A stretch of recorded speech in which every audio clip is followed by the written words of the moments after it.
தமிழ் சொந்தங்களுக்கும் அரசிகளுக்கும் வணக்கம்.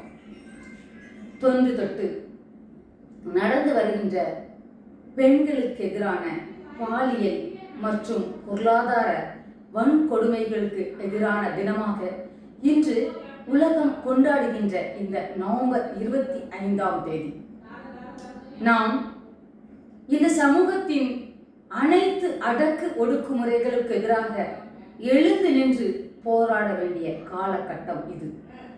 இவர்கள் சொல்கிறார்கள், நாங்கள் உங்களுக்கு விடுதலை தந்துவிட்டோம், அனைத்திலும் சம உரிமை தந்துவிட்டோம் என்று.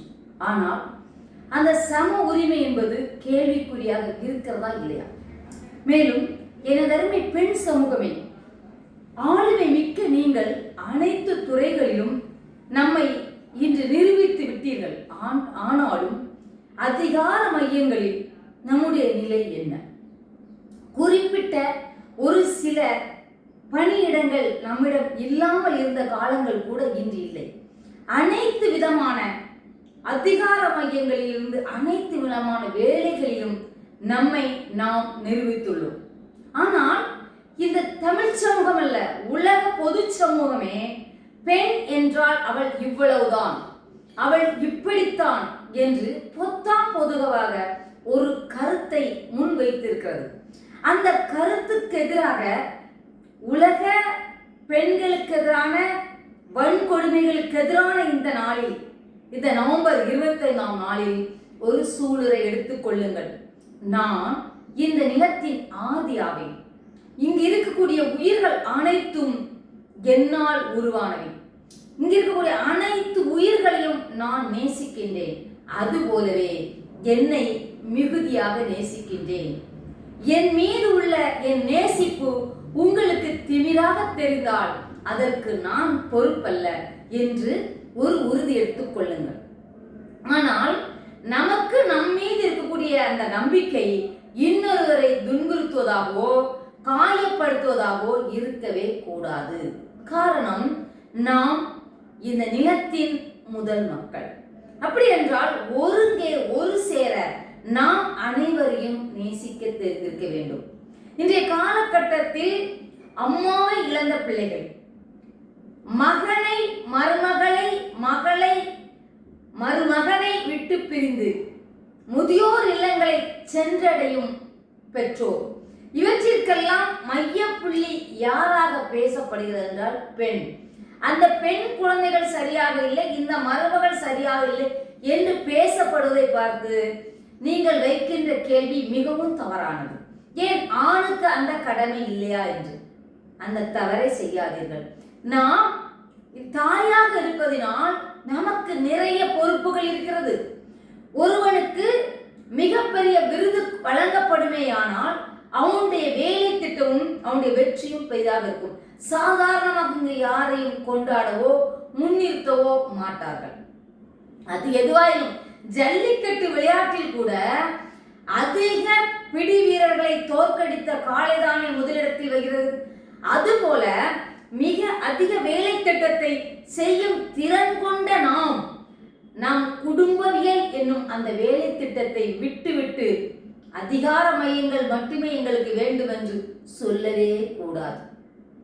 இதில் மிகப்பெரிய வலுவுள்ள அதிகாரம் நம் கைகளில் இருக்கிறது.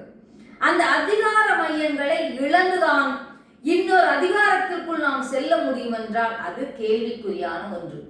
ஆணும் பெண்ணும் ஒரு அதிகார போட்டியில், ஒரு பொருளாதார போட்டியில் ஓடத் தொடங்கியவுடன் நீங்கள் திரும்பி பார்த்தால் அங்கே குடும்பவியல், பிள்ளை வளர்ப்பு இரண்டும் தரை மட்டத்துக்கு செல்கிறது.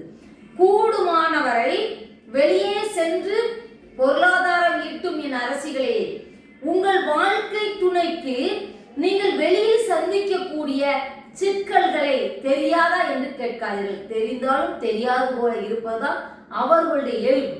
இவற்றையெல்லாம் எனக்கு சிக்கலாக இருக்கிறது, இந்த வேலை பொழி எனக்கு அதிகமாக இருக்கிறது, இவற்றையெல்லாம் நாம் பகிர்ந்து செல்வோம் என்று நீங்கள் பேச தொடங்குங்கள். பேசாமல் இங்கு எதையுமே பெறவே முடியாது. அழுத பிள்ளை மட்டுமே பால் குடிக்கும், அழாத பிள்ளை பால் குடிக்காது.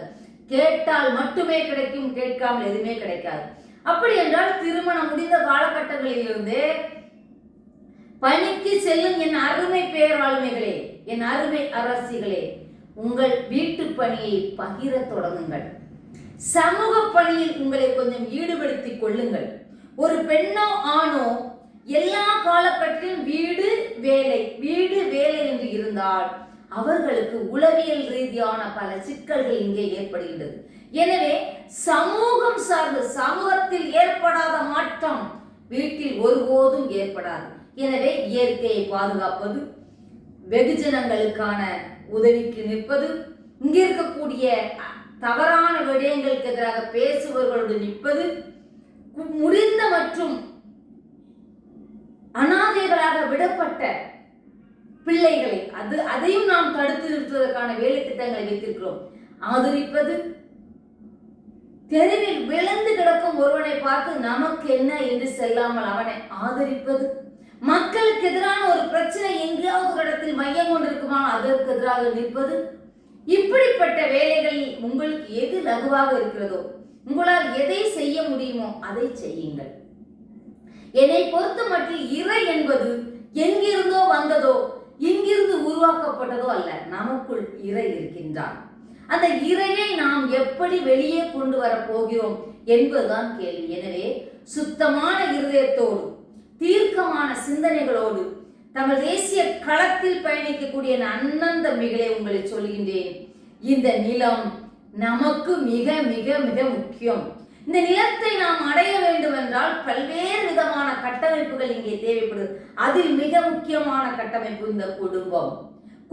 குடும்பமாக, வீடாக பெண் ஆளுமைகள் இங்கே உருவாகி வந்தால் மட்டுமே தமிழரின் கலை, இலக்கிய, பண்பாடு பாதுகாக்கப்படும். எனவே ஆனால் மட்டுமல்ல, பல்வேறு விதமான சிக்கல்களில் சிக்குண்டு கிடக்கும் என் அருமை பெண் அரசிகளே, நவம்பர் 25 உலக மகளிருக்கு எதிரான வன்கொடுமைகளுக்கு எதிரான இந்த நாளில் உறுதியேற்போம். நாமே ஆதியாவோம், நாமே தாயாவோம், நாமே இந்த நிலத்தின் பேரரசிகளாகவும். மீனாட்சி என்ற ஒரு சொல் பாண்டிய பேரரசின் பட்டமாக நின்றாலும் பல நூறு மீனாட்சிகள், பல நூறு சம்பவங்கள், பல ஆயிரம் வேலுநாச்சிகள், பல ஆயிரம் உடையாள்கள், பல ஆயிரம் குயிலிகள் இந்த நிலத்தில் தோன்றிக் கொண்டே இருக்கின்றார்கள். அவர்களை கண்டு, இடம் கண்டு அவர்களை உருவாக்க நாம் தவறுகின்றோம். அந்த நீங்கள் செய்ய தவறிய ஒரு விடயத்தை நாங்கள் செய்ய வருகின்றோம். என் அருமை தமிழ் உறவுகளை, எங்களோடு நில்லுங்கள். இந்த நிலத்தின் விடுதலைக்கும், இந்த இயற்கைக்கும், இந்த சமூக கட்டமைப்புக்கும் நாங்கள் பெரும் பங்காற்ற இருக்கின்றோம். எங்களை வாழ்த்துங்கள். நன்றி, வணக்கம்.